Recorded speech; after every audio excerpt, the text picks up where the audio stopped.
Hello students, welcome to online class. Today I start new chapter linear equation in two variable. तो firstly मैं आपको समझाऊंगी इसमें कि what is the meaning of equation, variables, linear equation and linear equation in one variable और two variables, क्या इनके बीच में difference होता है। देखिए पीछे हमने पिछली उसमें पढ़ा था कि पॉलिनोमियल, ठीक है, तो पॉलिनोमियल और लीनियर इक्वेशन में थोड़ा सा डिफरेंस होता है। तो पहले हम यहाँ समझेंगे कि what is the meaning of equation. तो a statement of equality of two algebraic expressions which involve one और more unknown quantity is known as equation. एक ऐसा स्टेटमेंट जिस of equality of two algebraic expression, equality means equals to, यानी कि कोई algebraic expression to algebraic expression के equal यदि हमारा कुछ चीज़ है तो वो हमारी क्या कहलाएगी, इक्वेशन, जिसके अंदर हमारे क्या हो सकते हैं, वन या वन से ज़्यादा अननोन क्वांटिटी, ठीक है, वन या वन से ज़्यादा अननोन क्वांटिटी यदि किसी इक्वेशन के अंदर है तो वो क्या कहलाएगी, हमारी इक्वेशन।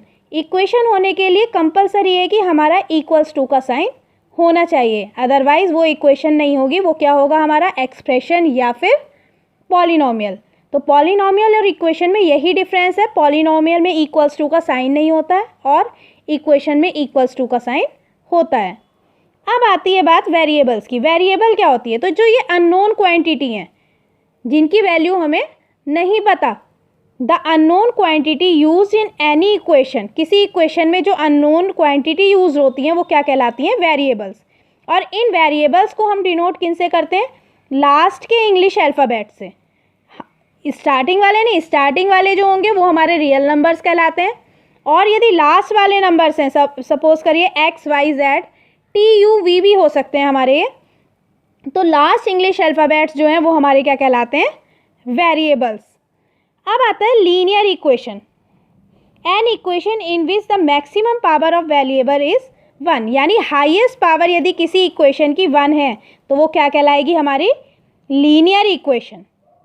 अब linear equation in one variable, an equation of the form, ये मैंने पीछे ही बताया था, an equation of the form A x plus B is equals to zero, यदि कोई इक्वेशन इस फॉर्म में है where X is the variable, यहाँ एक्स वेरिएबल है और ए बी क्या है, रियल नंबर, और ए बी जो है हमारे, ए जो है हमारा ज़ीरो नहीं होना चाहिए। यदि ए ज़ीरो हो गया तो वो हमारी लीनियर इक्वेशन नहीं रह जाएगी, क्योंकि एक्स की वैल्यू भी ज़ीरो हो जाएगी। जब हमारा वेरिएबल ही नहीं होगा तो ये लीनियर इक्वेशन नहीं होगी। तो जो हमारी a x plus B is equals to zero की फॉर्म में यदि कोई इक्वेशन है जहाँ ए की वैल्यू ज़ीरो नहीं है, वो क्या कहलाएगी, linear equation in one variable. इसी तरीके से an equation of the form A x plus B Y plus C is equals to zero where a B c are real numbers, यहाँ a B c real numbers हैं, and x and y are variables, and a does not equals to zero and b does not equals to zero. यदि a और B में से एक भी zero हो गया तो ये हमारी linear equation in two variable नहीं रहेगी। क्यों, क्योंकि यदि ए की वैल्यू ज़ीरो हो गई तो ये पूरा ज़ीरो हो गया और हमारी इक्वेशन क्या बची, बी वाई प्लस सी, जिसमें कि हमारा केवल ए की वेरिएबल बचता है वाई, तो वो हो जाएगी हमारी linear equation in one variable. जबकि यदि हमारा वाई ज़ीरो बी ज़ीरो हो गया तो क्या बन जाएगी इक्वेशन हमारी, ए एक्स प्लस सी, तो ये हमारी क्या रह जाएगी, linear equation in one variable. फिर ये linear equation in two variable नहीं रहेगी, इसलिए ए और बी दोनों की ही वैल्यू ज़ीरो नहीं होनी चाहिए। सी की वैल्यू ज़ीरो है तो कोई फ़र्क नहीं पड़ता, क्योंकि सी की वैल्यू ज़ीरो होने से इक्वेशन टू वेरिएबल में ही रहेगी। एक्स की भी वैल्यू है हमारी, यहाँ एक्स की और वाई दोनों की फॉर्मेट में हमारी इक्वेशन है। एक और डिफरेंस है linear equation in one variable और linear equation in two variable का। Linear equation in one variable का क्या होता है, सॉल्यूशन, इसका जो आंसर होता है, इसका जो रूट होता है, इसे हम सॉल्यूशन, जो आंसर आता है हमारा उसे हम तीन चीज़ बोल सकते हैं, सॉल्यूशन, रूट और ज़ीरोस। वो क्या होगा, हमारा linear equation in one variable का एक ही आंसर होगा, ठीक है, इसका हमेशा जो सॉल्यूशन होगा वो एक ही होता है। जबकि linear equation in two variables, इसके जो है इन्फिनेटिवली मैनी सॉल्यूशंस हो सकते हैं। क्लियर स्टूडेंट्स, तो शायद ये समझ में आ गया होगा आपका linear equation in two variable. तो अब हम आज जो है ये चैप्टर अपना स्टार्ट कर रहे हैं। तो पहला क्वेश्चन देखिए, इसमें हमारा क्या है, express each of the following equation in the form A x plus B Y plus C is equals to 0 and indicate the values of A B and C in each case. तो हमें दिया हुआ है 3x plus 5y is equals to 7.5। तो इसे हमें किस format में लाना है, a x plus B Y plus c की फॉर्मेट में लाना है। तो इधर हमें पता है क्योंकि 0 होता है तो सारी डिजिट्स इधर पहुंचाएंगे पहले हम। तो 7.5 है, इधर जाके हो गया ये माइनस का 7.5। 3x plus 5y minus 7.5 is equals to 0। अब क्योंकि ये पॉइंट में है तो हम क्या करेंगे, इस इक्वेशन को कन्वर्ट करेंगे। कैसे, देखिए इसे हम कन्वर्ट करेंगे 3x plus 5y minus 7.5 upon, point हटाया 1 लगाया, 0 इज इक्वल्स टू 0। डिवाइड किया, 5 2 जा 10, 5 1 जा 5, 5 5 जा 25। Clear students. तो अब क्या होगा, हम इसका एलसीएम लेंगे, अपॉन में 1 रखेंगे, इसके भी अपॉन में 1, इसके भी अपॉन में 1। तो हमारा क्या हो जाएगा, एलसीएम आया 2, 2 से मल्टीप्लाई किया 6x प्लस 5 2 जा 10y is equals to 15, sorry minus 15 is equals to 0। तो ये हो गया हमारा, क्योंकि 2 इधर जाके 0 से मल्टीप्लाई करेंगे तो ये इक्वेशन क्या बन गई, 6x plus 10y minus 15 is equals to 0 बन गई ना। तो इसमें पॉइंट है ना कुछ है। तो अब हमारा x के साथ जो हमारा वो होता है वो क्या कहलाता है, हमारा a। ये a की वैल्यू है तो a की वैल्यू हमारी यहाँ क्या हो गई 6। b की वैल्यू हमारी क्या हो गई, यहाँ पे 10 का जो कोएफिशिएंट है वो b है तो b की वैल्यू हो गई हमारी 10 और c की वैल्यू हमारी क्या हो गई 15। c की वैल्यू हो गई हमारी 15। क्लियर। इसी तरीके से इस इक्वेशन को करेंगे 2x minus Y upon 5 plus 6। तो दोनों के अपॉन में 1 किया, एलसीएम लिया हमने, इसका एलसीएम लेके और मल्टीप्लाई बाई 5 की मल्टीप्लाई 2 से करा 10x माइनस वाई प्लस 6 5 जा 30। 5 की इधर मल्टीप्लाई करी 0 बचा। तो x की वैल्यू हो गई हमारा, x का कोएफिशिएंट है 10 तो a की वैल्यू हो गई 10। यहाँ पे माइनस y है केवल, तो जब कोई डिजिट नहीं होती तो उसका मीन्स क्या होता है 1। तो y का कोएफिशिएंट हो गया -1। यदि प्लस का साइन हो तो लेने की हमें ज़रूरत नहीं है किसी के कोएफिशिएंट में, लेकिन यदि माइनस का साइन साथ में है तो हमें जो है उसे लेना पड़ता है। तो यहाँ b की वैल्यू क्या हो जाएगी -1 और c की वैल्यू 30। क्लियर। यहाँ देखिए 3y minus 2x is equal to 6। तो 6 इधर जाके माइनस का 6 हो गया, ये बन गया 3y माइनस 2x माइनस 6। तो इसे हम आगे ax यानी x वाला हमारा क्या आएगा, पहले आएगा माइनस का 2x प्लस का 3y माइनस का 6 इज इक्वल्स टू 0। ठीक है, सारी डिजिट्स उधर ले जाएंगे तो ये हो जाएगा 2x minus 3y plus 6 is equals to 0। तो x की वैल्यू हो गई 2, b की वैल्यू हो गई -3 और c की वैल्यू हो गई प्लस का 6। नेक्स्ट है 4x is equals to 5y। 5y इधर ले जाएंगे तो 4x minus 5y is equals to 0। तो अब यहाँ पे क्योंकि c की जगह है ही नहीं तो c का मीन्स क्या है, c की वैल्यू क्या होगी 0। x का कोएफिशिएंट है 4 तो a की वैल्यू हो गई 4, y का कोएफिशिएंट है -5 तो b की वैल्यू हो गई -5 और c की क्योंकि कोई डिजिट दी भी नहीं है इट मीन्स c की वैल्यू हो गई हमारी 0। इसी तरीके से देखिए x upon Y minus Y upon 6 is equals to 1। तो पहले 1 इधर ले जाएंगे, -1 हो गया, when then we take LCM 30 आया हमारा। तो ये हो गया 6x minus 5y minus 30 upon 30। 30 की 0 से मल्टीप्लाई करा 0 हो गया, तो 6x minus 5y minus 30 is equals to 0। तो x की वैल्यू, a की वैल्यू हो गई x का कोएफिशिएंट 6, y का कोएफिशिएंट हुआ -5 तो b की वैल्यू हो गई -5 एंड c हो गया आपका -30। नेक्स्ट आपका दिया हुआ है √2x plus √3y is equals to 5। 5 इधर ले आएंगे, माइनस का 5 हो गया। अब x का कोएफिशिएंट क्या दिया हुआ है √2 तो a की वैल्यू हो गई √2। y का कोएफिशिएंट क्या दिया हुआ है √3 तो b की वैल्यू हो गई √3 और सी की जगह क्या दिया हुआ है हमें -5, तो सी की वैल्यू हो गई हमारी -5। Clear students. इसी तरीके से आपका नेक्स्ट क्वेश्चन है, express each of the following equation in the form ax + by + c is equals to 0 and indicate the value of A B C in each case. Same बिल्कुल इसी तरीके से है ये वाला क्वेश्चन, आप इसे सॉल्व करिएगा। नेक्स्ट देखिए, check which of the following are the solution of the equation 5x - 4y is equals to 20। ठीक है, तो 4 और 0 एक इक्वेशन आपको दी हुई है, 5x - 4y is equals to 20। तो इट मीन्स 4 और 0, ये पॉइंट दिए हुए हैं। 4 और 0 का मीन्स क्या है, जो डिजिट पहले है वो है x की वैल्यू, जो डिजिट बाद में है वो है y की वैल्यू। यानी x की जगह हमें क्या रखना है 4 और y की जगह हमें क्या रखना है 0। इस इक्वेशन में x की जगह हमें 4 और y की जगह 0 रखना है। तो देखिए x की जगह यहाँ हमने क्या रखा 4, 5 × 4 - 4 × 0 और -20। पहले हमने इन्हें कन्वर्ट कर लिया, -20 इधर ले आए। अब इसे हमने सॉल्व किया, 5 4 × 20 -4 0 × 0 -20 is equals to 0, 20 - 20 is equals to 0, so it is equal. ठीक है, यानी कि ये इसका सॉल्यूशन है, इसे सेटिस्फाई कर रहा है। ये वैल्यू रख के इधर का आंसर 0 है तो इधर भी 0 आया, तो ये जो है 4 और 0 इसे सेटिस्फाई कर रहा है, so it is the solution of this equation. Next देखिए, 0 और 5 रखा, यानी x की जगह आपकी हमने 0 रखना है और y की जगह हमें क्या रखना है 5।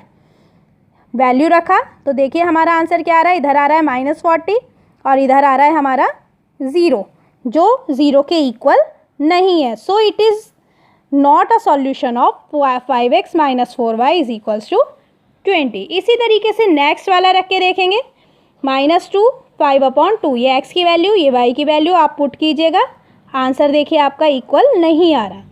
फिर 0 और -5 रख के देखा हमने, ये इक्वल आ रहा है, तो देखिए ये इसका सॉल्यूशन होगा। इसमें रख के देखा हमने तो ये क्या आ रहा है, इससे भी आंसर हमारा क्या आ रहा है इक्वल आ रहा है, so it is the solution of this equation. यानी कि ये जो है कुछ इसमें से इसके सॉल्यूशन है और कुछ इसके सॉल्यूशन नहीं है। सॉल्यूशन आने की कंडीशन क्या है, LHS यानी left hand side and right hand side जो है हमारी इक्वल आनी चाहिए। Clear students. सो 4 0 0 -5 एंड 2 - 5/2 are the solution of 5x - 4y is equals to 20। Clear. Next देखिए क्वेश्चन क्या कह रहे हैं, if x is equals to 3 and y is equals to 4 is a solution of equation 5x - 3y is equals to k, then find the value of k।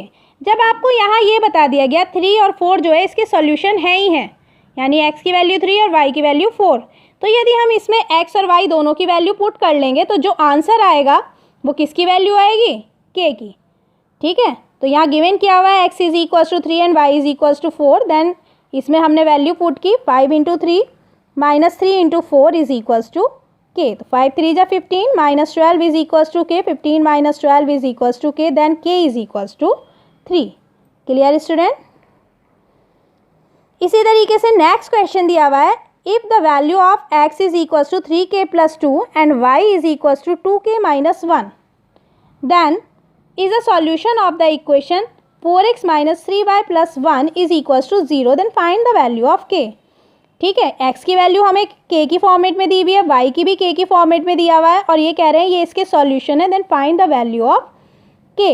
तो इसमें हम value put करेंगे 4x - 3y + 1 में, तो 4 × 3k + 2 - 3 × 2k - 1 + 1 is equals to 0। अब 4 की multiply 3k से करेंगे 12k, 4 की मल्टीप्लाई 2 से भी करेंगे +8।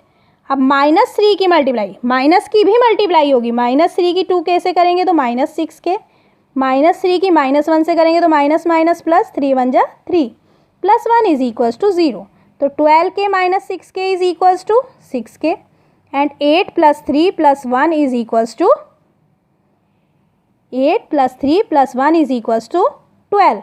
12 इधर जाके माइनस का 12 हो जाएगा, तो 6k is equals to -12, then k is equals to -12/6, then the value of k is equals to -2। Clear student. इसके बाद आपका इसका क्वेश्चन आता है, the cost of 5 pencil is equals to the cost of 2 ball pens. Write a linear equation in two variable to represent this statement. Take the cost of pencil in x and ball points in y. यानी cost, pencil की cost को हमें x मानना है और ball point की cost को हमें क्या मानना है, y. क्लियर है? तो हमने कॉस्ट ऑफ पेंसिल हमारा क्या है, क्योंकि पेंसिल है 5 और कॉस्ट हो गई उसकी x, तो 5 पेंसिल मल्टीप्लाई x, तो कॉस्ट ऑफ पेंसिल निकल आई. ठीक है, 1 पेंसिल की कॉस्ट होती 1x, 2 पेंसिल की कॉस्ट होती 2x. यानी कि कॉस्ट ऑफ पेंसिल को यदि हम 1 से मल्टीप्लाई कर दें तो 1 पेंसिल की कॉस्ट, 2 से मल्टीप्लाई करें 2 पेंसिल की कॉस्ट. तो यहाँ कितनी पेंसिल्स दी हुई है, 5 तो क्वांटिटी ऑफ पेंसिल्स हैं और x क्या है हमारा, कॉस्ट ऑफ पेंसिल. तो कॉस्ट ऑफ पेंसिल को क्वांटिटी ऑफ पेंसिल से मल्टीप्लाई करें तो क्या बन जाएगा, कॉस्ट ऑफ पेंसिल 5x. इसी तरीके से बॉल पॉइंट्स दिए हुए, 2 बॉल पॉइंट पेन्स दिए हुए हैं, तो 2 पेन्स हैं और इसकी कॉस्ट क्या है, y. तो वही प्रोसीजर है, 2 को मल्टीप्लाई y से करेंगे 2y. ठीक है, अब इसकी इक्वेशन बनाना है, दोनों क्या है, equal. Cost of 5 pencil is equals to the cost of 2 ball points. तो 5x is equals to 2y. ये बन गया. अब इसे हमें फॉर्मेट में किस में बनाना है, लीनियर इक्वेशन इन 2 वेरिएबल किस फॉर्मेट में होती है, ax plus by plus c is equals to 0. तो यहाँ c तो है ही नहीं, लेकिन 2y इधर चला जाएगा तो 5x minus 2y is equals to 0. मैंने बताया था इक्वेशन बनाने के लिए इक्वल्स के फॉर्मेट में होना चाहिए और ax plus by plus c इधर होना चाहिए और इधर की साइड, राइट हैंड साइड हमारा क्या होना चाहिए, 0. क्लियर है ये? अब हमारा इसका एक लास्ट क्वेश्चन बचता है, find 5 different solutions of each of the following equation. ये क्वेश्चन नंबर 4 है, पीछे रह गया था. देखिए, तो यहाँ एक इक्वेशन दी हुई है, मैंने अभी पीछे भी आपको समझाया है कि किसी भी लीनियर इक्वेशन इन 2 वेरिएबल के जो है बहुत सारे इन्फिनेटिवली मैनी सॉल्यूशंस हो सकते हैं, जबकि लीनियर इक्वेशन इन 1 वेरिएबल के केवल 1 सॉल्यूशन ही होगा. तो 2x minus 3y is equals to 6. अब हम इसके सॉल्यूशन कैसे निकालेंगे, तो यहाँ हमें क्या करना होता है, सॉल्यूशन निकालने के लिए किसी एक की वैल्यू हम मान लेते हैं, x की वैल्यू हम क्या कर लेते हैं, लेट कर लेते हैं, उसकी वैल्यू रख के हम दूसरे वेरिएबल की वैल्यू हम यहाँ पे निकाल लेते हैं. तो हमें यहाँ कितने डिफरेंट सॉल्यूशंस निकालने हैं, 5 निकालने हैं. यानी ये एक प्रोसेस हमें कितने टाइम करना पड़ेगा, 5 टाइम्स. तो देखिए यहाँ हमने एक अपनी टेबल बना ली, यहाँ लिख लिया मैंने x और यहाँ लिख लिया y. तो जो मैं फर्स्ट आंसर आता चला जाएगा यहाँ मैं लिखती चली जाऊँगी. पहले मैंने क्या लिया है, if x is equals to 0. मैंने फर्स्टली क्या ली, x की वैल्यू 0. अब इस इक्वेशन में मैंने x की वैल्यू 0 पुट की, 2 into 0 minus 3y is equals to 6. तो 2 0 ज़ा 0 minus 3y is equals to 6, then minus y is equals to 6 upon 3. तो y की वैल्यू आ गई -2. यानी x की वैल्यू 0 रखने पर y की वैल्यू हमारी क्या आई है, -2. तो पहला सॉल्यूशन मिल गया, x is equals to 0 and y is equals to -2. तो x के नीचे 0 और y की जगह -2. 0 रखने पर y की वैल्यू आई अब हमारी -2. इसी तरीके से अब हम दूसरा लेते हैं, कोई भी हम इसमें डिजिट ले सकते हैं, 1 2 3 4. यहाँ क्योंकि मुझे दिख रहा है y जो है हमारा 3 के इक्वल है, तो मैंने यहाँ पे 3 के ही सारे जो है वो लिए हैं, सारे 3 के ही हमने फैक्टर्स लिए हैं, मल्टीपल सॉरी. तो if x is equals to 3, हमने x की वैल्यू 3 रखी, देन y की वैल्यू क्या आ गई हमारी, 0. दूसरा सोल्यूशन मिल गया 3 और 0. इसी तरीके से x की वैल्यू 6 रखी तो हमें सॉल्यूशन मिल गया, y की वैल्यू मिल गई 2. तो 6 रखने पे 2. इसी तरीके से 5 टाइम्स ये प्रोसेस हमें करना है. नेक्स्ट मैंने 9 रखा तो वैल्यू आई हमारी क्या, 4. 12 रखा तो वैल्यू आई हमारी 6. इसमें ज़रूरी नहीं है हम सारे पॉजिटिव ही नंबर रखें. मैंने यहाँ 3 रखा है, इसके में मैं -3 भी रख सकती थी, -6 भी रख सकती थी.